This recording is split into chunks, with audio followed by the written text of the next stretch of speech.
Kaip gyvens ateinančiais metais vandeniai, nes vandeniuose jau yra įvykęs vienas esminis pokytis, tai Plutonas įžengia į vandenį ir tarsi atominė bomba skatina vandenį veikti. Jeigu dabar įeis dar ir kylantis mazgas, tai vandeniai apskritai bus, nežinau, nešančios raketos visą šį pasaulį kažkokį tai ateities IT kosmosą, ar kas čia su tais vandeniais nutiks? Na, dėl Plutono prašyčiau neperlenkti lazdos, nebent vandenis yra gimęs pirmom ženklo dienom, ten kokią nors ten, nežinau, čia priklausomai nuo metų, tai gali būti ir 21, ar 22, ar 23. Šitie vandeniai Plutoną jaus. Taip, jie bus energingesni, darbingesni ir jie tokiais titanais pavirs, ant kurių pečių laikosi pasaulis, na ir gerai. O kai kylantis mazgas eis ir jis jau iš kito galo eis, iš vandenio ženklo pabaigos į vandenį, be abejo, tai suteiks visiems vandeniam daug jėgų, aišku, vėlgi, kas ten labiausiai pajus, tie, kurie gimė ženklo pabaigoje, tai vasario ten kokia nors 15, 16, 17, 18 diena. Beje, vandenių dėmesio, jų gyvenime gali būti labai įdomių ir labai gerų pokyčių nuo Liepos galo iki spalio 9 dienos. Tai bus laikas, kai aš patariu visiems vandeniam labai rimtai pamastyti apie tai, ko jie nori. Ir ta linkme bent kažką nuveikti. Tai, kai jūs nuveiksite nuo Liepos 27 iki spalio 9 dienos, atnešim laimę, sėkmę net 19 metų. Tai tas laikas, kai galima sakyti, kai tu turi tuos visus tūzus, kai visos kortos tavo rankoje ir tu gali daryti, ką nori. Tai yra labai reta proga ir jūs jos nepraleiskite. Na, o labiausiai vėlgi tuo, kas galės pasinaudoti, tie, kas gimė ženklo paskutinėmis dienomis, na ir tie, kas su Plutono valdžioje, tie taps, na, ir savo likimo tikrais šeimininkais turės progą patapti, na ir aš manau, kad jie stipriai ims valdžiai savo rankas ir apskritai. Ir ko gero, ir į politiką pasižvalgius yra politikų, kurie gimė pirmomis vandenio dienomis. Tai iš tų politikų galima tikėtis labai įdomių žingsnių, labai įdomių sprendimų. Aš Zelenskį turiu omeny. Daug detalesnius aprašymus kiekvienas iš jūsų galite rasti kiekvieno mėnesio lape astrologiniam Palmyros kalendoriuje, kuriame lygiai taip pat galite rasti ir savo užduotus klausimų atsakymus apie užtemimus, apie tranzitus, apie mėnulio tranzitus per zodiako ženklus. Galite rasti detalius mėnulio ir saulės kalendorių dienų aprašymus.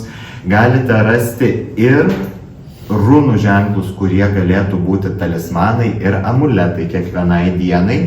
O svarbiausia, rasite legendinius Palmyros ženkliukus, raudonus ir žalius, kur netgi nenorint gilintis arba neturint laiko gilintis į aprašymų lapą, užmetus vien akį į kalendoriaus lentelę, kuri yra štai tokia visokia margutėlė, galėsite pamatyti, ką tą dieną vis dėlto yra rekomenduojama veikti, ko nereikėtų daryti. Taip pat kalendoriaus pabaigoje rasite visų gyvūnų aprašymus, gyvūnų tai totemų aprašymus, tiek apie asiliuką zoroastrietiškai, tiek apie ugninio arklio metus, tiek apie Merkurijaus planetą kaip metų valdovę. Tuos pačius aprašymus rasite ir metų žvakės aprašyme, kurį visada galėsite paskaityti nuskenavę QR kodą ant žvakės pakuotės. Žvakę bus rekomenduojama užsitekti pasitinkant visus naujuosius metus, tiek mūsų įprastąją sausio 1-ąją, tiek kinų naujuosius metus, tiek zoroastriečių naujuosius metus, tai yra kovo 21-ąją. Žvakė dar praturtinta, saulei tekant, žvakė dar praturtinta spalva ir kvapais. Iš tiesų rasite dar ir aprašymus detalius, kaip sutikti tuos naujuosius metus, kokius vis dėlto papuošalus dėvėti, kokius šokius šokti arba jų nešokti. Reiktų trankiai švęsti, trankiai pasitikti tuos naujuosius, ar galbūt ramiau, labiau susikaupus. Visą tą informaciją rasite žvakės aprašyme ir žvakę galite įsigyti tik Smells Like Spells internetinėje parduotuvėje. Na, o kalendorių rasite jau ir mūsų parduotuvėje, ir interneto parduotuvėje, rasite ir Pegaso knygynuose didžiuosiuose, ir Vagos didžiuosiuose knygynuose, ir knygos.lt, ir patogu pirkti. Taip pat nuorodas tiesiogiai galite rasti ne tik Smells Like Spells interneto parduotuvėje kaip produktus, bet ir tiesiai po šituo video. Na, o žvakės aprašymus iš tiesų galėsite rasti net 3 kalbomis šiais metais. Tai yra lietuvių, anglų ir prancūzų. Todėl jei kalendorius tik lietuviškai, tai žvakė gali tapti netgi puikia dovana jūsų ir nelietuviškai kalbantiems draugams. Abu šie nuostabus produktai gali būti siunčiami į visas pasaulio šalis, išskyrus Rusiją. Nusipirkti juos galima internetu. Ką, Palmyra, mes galėtumėm dar pabaigai palinkėti žiūrovams ir galbūt labai trumpai, ko Lietuva, kaip mūsų ta tėvynė, kurią dar visą pusmetį mes turime ypatingai mylėti, ko ji gali laukti 26-aisiais. Ko gali laukti Lietuva ir ką mes linkime žiūrovams? Tuoj pat pasakysiu, bet dar vienos detalės, sakiau, prie detalių negalima kabinėtis, vis tiek noriu prisikabinti. Manęs dažnai klausia, o ką daryti su rūnų ženkliuku?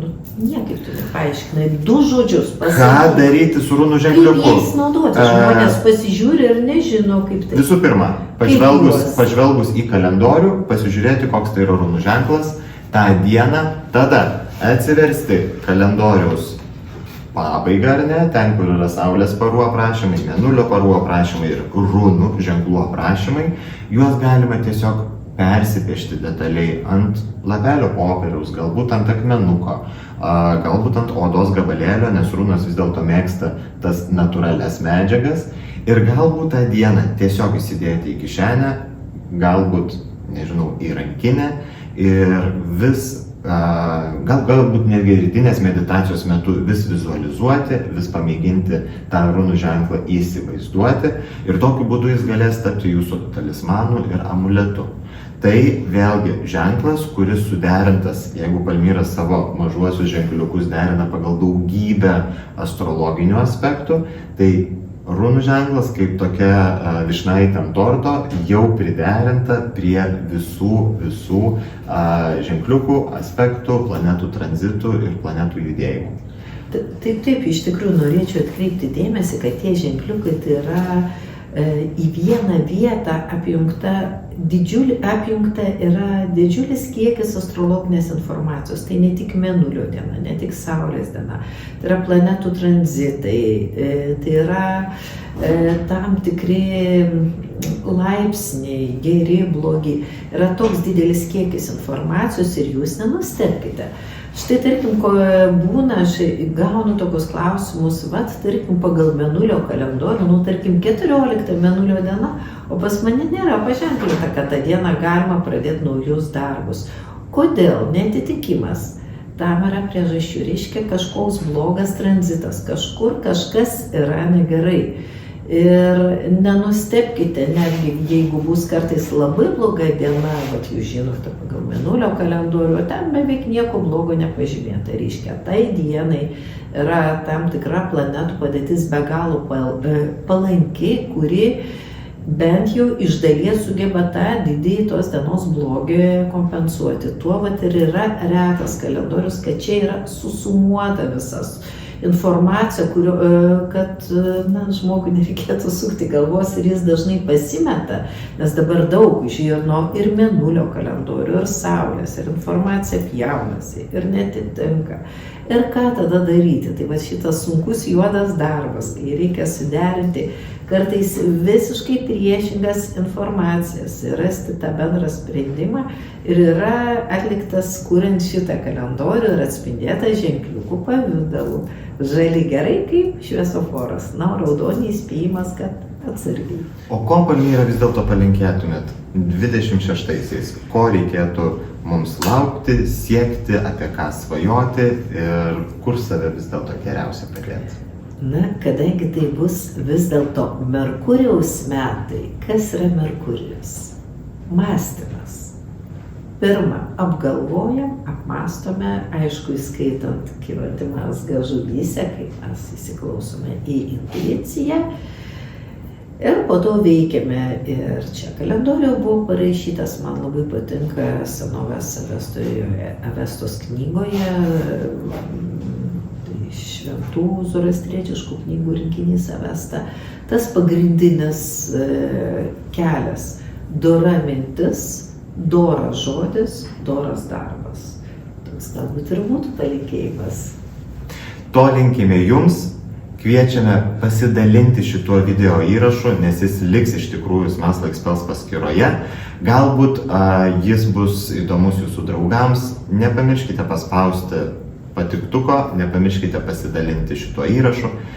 Nepamirškite nupirkti galbūt geriausios ir įdomiausios dovanos tiek lietuviškai, tiek nelietuviškai kalbantiems savo draugams, kuri lydės jūs visus ir draugus lydės visus metus, tai yra metų žvakė.